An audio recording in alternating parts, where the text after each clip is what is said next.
अभी हाल ही में इसका एक भाई भी सलीम शेख का गिरफ्तार हुआ था, जो कि अखबार में भी खबर छपी। किस चीज में गिरफ्तार हो गए? ये जुआ वगैरह सर यही है, सट्टा वगैरह। लाखों रुपए का जुआ पकड़ा। ये शिकारपुर विधानसभा का ये सर 3 लाख रुपए की मेरी सहायता के लिए सर डीएम साहब ने ये लेटर भेजा।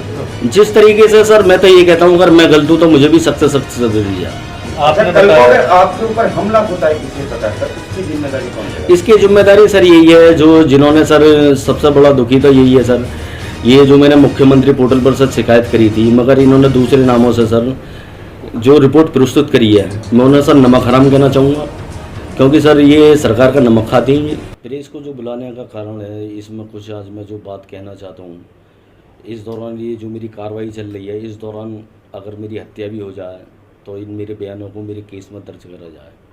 क्या वजह है सर, पूरा मामला स्टार्टिंग से बताइए। स्टार्टिंग से तो मेरी फरवरी 2019 में भी न्यूज़ जो आई थी तो वो भी चली थी मेरी, मगर उसके बाद भी ये जो न्यू गोपन गैंग का सरगना सलीम शेख, इसका नाम उसमें से बिल्कुल निकाल दिया गया, और उसमें जो है चार्जशीट जो लगाई गई है कमलेश कुमार जी द्वारा, उसमें मेरे साक्ष्यों को छुपा गया, और अवैध वसूली के सीईओ साहब ने आदेश करे थे उसमें विवेचना में शामिल करने के लिए, उन्होंने इस न्यू गोपन गैंग के वो भी साक्ष्य हटा दिए। अब जो है उसके बाद भी मेरे केस के बाद इन्होंने 2 वारदात और कर दी। एक 307 का केस करा इस गैंग के सदस्यों ने, जिसकी थाने में एफआईआर दर्ज है, उसके बाद एक 452 में करा है। तो ये दिन पे दिन केस करते रहते हैं, और इनकी सेटिंग मुझे ऐसा लगता है कि ऊँचे लेवल पर है। सलीम शेख कौन है सर आप इनके? सलीम शेख जो है सर, ये जो है एक गैंग चलाता है, ये हवाले और सट्टे से ही जुड़ा हुआ है, और इसकी सेटिंग इस तरह तक है कि जब मेरे साथ मार पिटाई हो गई थी तो इसने धमकी वगैरह दी थी मुझे। मैंने उसकी 5 सितंबर को उसकी जो है मैंने कंप्लेंट करी थी। उसके बाद 6 सितंबर को सर ये अनुपचर विधानसभा में घुसी है, जिसमें 6 सितंबर को इसने मेरा अपहरण करने की तक की कोशिश करी। और जो है जब मैंने इसकी मुख्यमंत्री पोर्टल पर भी शिकायत करी, तो मुख्यमंत्री पोर्टल पर शिकायत के बाद जो देखा मैंने, जब रिपोर्ट उस पर लगी तो उस पर ये दिखा दिया गया कि सिविलवाद है, कि दिल्ली में या अलग प्रदेश में सिविलवाद चल रहा, और नाम अलाउद्दीन खिलजी, आरिफ खान, इस तरीके से रिपोर्ट लगा दी। उसमें अजय शेट्टी का भी, इसका अजय कुमार उर्फ अजय शेट्टी का भी नाम हटा दिया गया, और इसका सलीम शेख का भी, और दूसरे नाम से प्रशासन ने रिपोर्ट लगा दी उस पर। अभी प्रशासन किस तरह से मदद कर रही है आप? प्रशासन इसमें कुछ नहीं कर रहा है। इसमें अब जो है जो 340/19 मेरा मुकदमा था मारपीट का, उसमें चार्जशीट लगा दी इसमें, और जो है बहरहाल मेरे केस में इन अपराधियों को किसी को भी इन्होंने जेल नहीं भेजा, और जो है सलीम शेख का इन्होंने उसमें से बिल्कुल ही नाम हटा दिया, क्योंकि मेन मकसद ही सलीम शेख का पिटवाने का था मेरे लिए। क्या कोई आपसी दुश्मनी या कोई पुराना मामला, या पहले से कोई ऐसी साजिश चलती हुई आ रही थी आपके और सलीम शेख के बीच में? नहीं, साजिश तो ये है, देश में कहलाए जाने वाला चौथा स्तंभ मीडिया जब थाने में दस्तक देता है, तो जो पूर्व इंस्पेक्टर साहब मिथिलेश उपाध्याय जी ये कहते हैं कि जो है मैं पूर्व में इनके साथ प्रॉपर्टी का काम करता था। मैं इस बात को कहता हूँ, मेरा 7 साल का इतिहास उठा के देख लीजिए, अगर मेरा किसी प्रकार का इनसे कोई वास्ता रहा हो तो।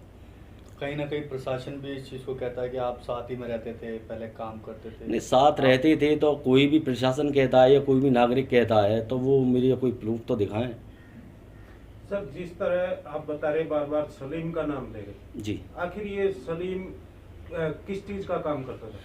सलीम सर ऐसा था, एक शादी समारोह में मैं 22 दिसंबर 2018 में मैं गया था, मेरे मामा के लड़के की वहाँ शादी थी, ये मुझे वहाँ मिला था सर। ये शिकारपुर का रहने वाला है, तो ये रोटी के चक्कर में वहाँ विवाद हुआ था। इसने कह दिया था कि तेरा इंतजाम मैं अनुपचरी करा दूंगा। अब ये यानी कि एक शादी के प्रोग्राम में गए, वहाँ पे खाने पीने के ऊपर आपका विवाद हुआ उनके साथ? मेरा कोई विवाद वहाँ पर नहीं हुआ था, मेरे मामा के लड़के से हुआ था, मगर इसने मुझसे भी कहा बाद में कि मैं तेरा इंतजाम अनुपचर में ही करा दूंगा। अनुपचरों के होने के बाद सर इन्होंने 23 मार्च 2019 को अपने एजेंटों से हमला करा दिया, जिसमें आज मैं विकलांग हो गया। विकलांग होने के साथ साथ जब मेरे बच्चों की सब पढ़ाई छूट गई, मैं बेरोजगार हो गया।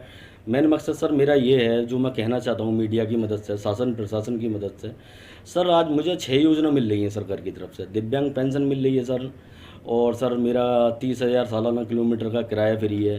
और विद्या बाल कार्मिक योजना के अंतर्गत मेरे दोनों बच्चों को 1,000 रुपये का भी उसमें योजना है, जिसका मैं भी पात्र हूँ सर।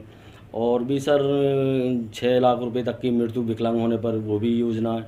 मैं ये चाहता हूँ सर, ये सरकार पे, मैं देश पे वजन नहीं बनना चाहता सर। ये जो है इन माफिया गुंडों से सर वसूल करा जा, वरना सर ये वसूल नहीं करते मैं आत्महत्या कर लूँगा सर। मैं देश पे वजन नहीं बनना चाहता सर। लेकिन योगी सरकार तो हमेशा कहती है कि जब से उनकी गवर्नमेंट आई है और उन्होंने बहुत ज़्यादा क्राइम पे अंकुश लगाया है, और आपने जैसे सलीम शेख का नाम लिया है और वो हिस्ट्री शीटर है, तो अभी तक योगी सरकार ने उसके लिए कोई कदम क्यों नहीं उठाया? सर असल में ऐसा है, ये हिस्ट्री शीटर तो इस बारे नहीं है। ये गैंग जो ये चलाता है, ये गोपन गैंग के नाम से अपनी गैंग चलाता है, इसके खिलाफ जो वो सर FIR करने वाले जो है कोई इसके खिलाफ कदम ही नहीं उठा पाता। इससे बहस करना है, पैसे के बल पर खरीद लेता है, या सर डरा के ये खरीद लेता है। ये तो अपने नाम से तो FIR नहीं देता, बाकी अपने गुंडे गुर्गों से काम कराता रहता है, पैसे के बल पर ये सब निपटा लेता है। ये आज मुझे करीब 1 लाख घंटे से अधिक सर जो है इन पर सर्च करते हुए हो गए।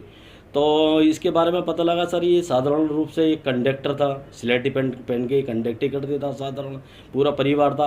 आज सर ये जो शोरूम पे शोरूम खोले जा रहा है, अब पता नहीं कौन सी इसकी शक्ति सर इसके पीछे है जो इसे बढ़ावा दे रही है। अभी हाल ही में मुझे पता लगा इसने सोना गोल्ड का भी काम चालू करा सर। ये तो तस्करी पे भी उतर जाएगा।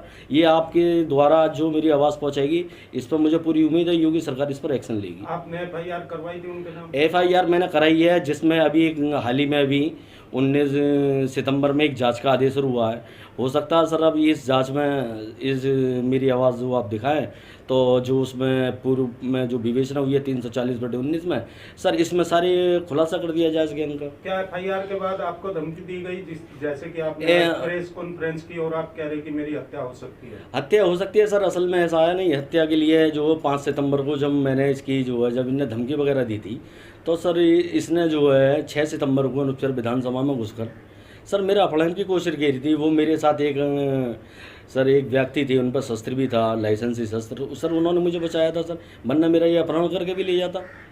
यानी कि जो वहाँ का प्रशासन है वो कोई ध्यान नहीं दे रहा इस चीज़ पे? प्रशासन सर ध्यान तो देता है, मगर सर ऐसा है ट्रांसफ़र होते रहते हैं, फिर नया विवेचक आता है, नए इंस्पेक्टर साहब आते हैं। ये जिस तरह कह रहे हैं कि आपको काफ़ी योजनाएं मिलती है, आपके बच्चों को भी मिलती है, मगर जिस तरह आपको धमकी दी जा रही, मगर प्रशासन उसमें क्या ढीला रवैया आजमा रहा है? हाँ, ढीला तो रवैया सर माना ही जाएगा, मगर सर मेरी एक जो है SSP साहब के माध्यम से सर जिला जज महोदय के यहाँ सर मेरा एक प्रार्थना पत्र गया हुआ 30 नवंबर को।